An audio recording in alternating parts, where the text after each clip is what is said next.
Dr. Charles, this is now our time, our moment for question and answer from the keynote address. We have got, in summary, a comprehensive form finance, compliance, and the implications. As we celebrate the first anniversary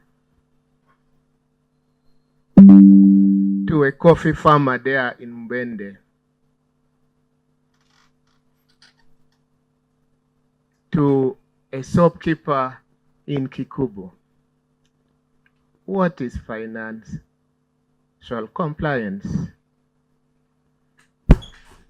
Thank you so much, and thank you so much, Charlotte, for that keynote address.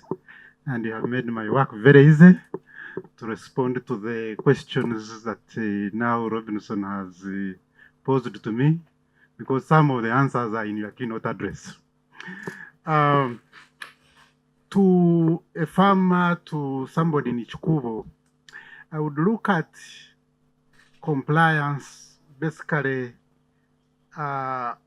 in relation to what Tony Robbins hinted on: understanding, adhering, and applying the financial laws and rules.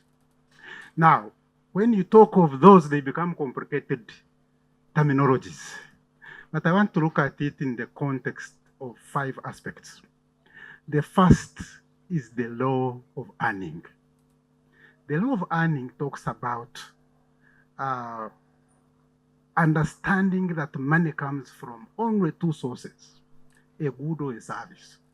And that if you have a valuable good or service that you are offering to the market, you are therefore able to attract earning.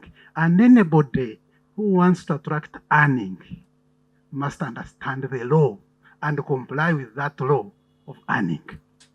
The second law that I would address myself to is the law on saving.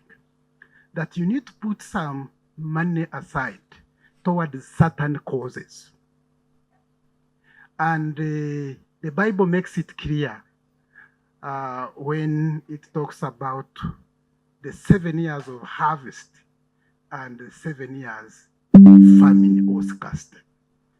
It calls us to prepare that when we have several years of bumper, there are likely to be several years of drought. And we have seen so many sorts of droughts. One was the COVID-19 that created significant drought in terms of inflows. We have seen the effects of President Trump on employment as a serious element of drought that must drive our attention to saving. The third is complying with the law of investing. Any money put aside, but that is not put in an environment for growth, starts to lose value. If you put money under your bed, thinking you have saved, over 3-4 years, that money will be worth very little. And therefore, we have to appreciate and comply with the law of investing. Anybody in Ichikuvo, don't keep money under the bed or the mattress or dig a small hole in your compound, but put it in a manner that allows it to grow.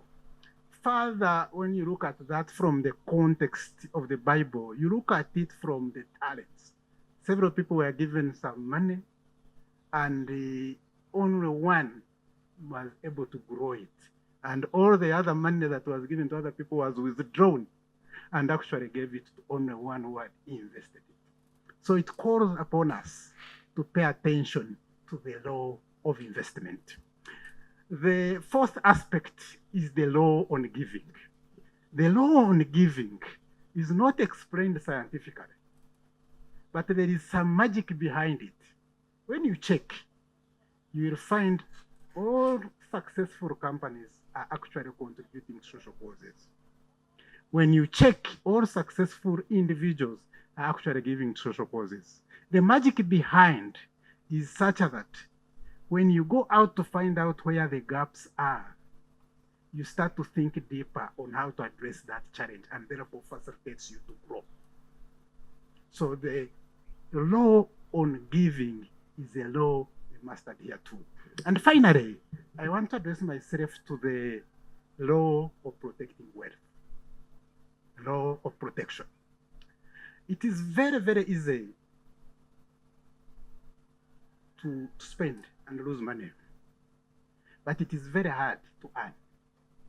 When you look at it in this context, you spend 30 days working hard to earn, but that very day you have gotten that money, it is possible to blow it and finish it. So how will you create wealth when actually what you are earning through 30 days, you actually spend it in one day or in hours or in a minute?